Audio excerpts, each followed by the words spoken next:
కూటి కోసం కూలి కోసం పట్టణంలో బ్రతుకుదామని,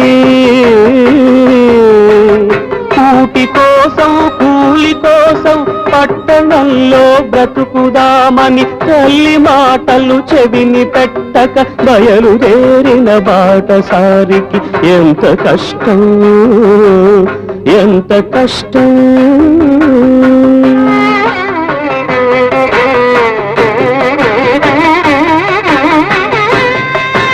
3 రోజులు ఒక్క తీరుగా నడుస్తున్నా దిక్కు తెలియక నడి సముద్రపు నావరీతిగా సంచరిస్తూ సంచలిస్తూ దిగులు పడుతూ దీనుడవుతూ తిరుగుతుంటే చండం తీవ్ర తీవ్రం జ్వరం కాస్తే భయం వేస్తే ప్రలాపిస్తే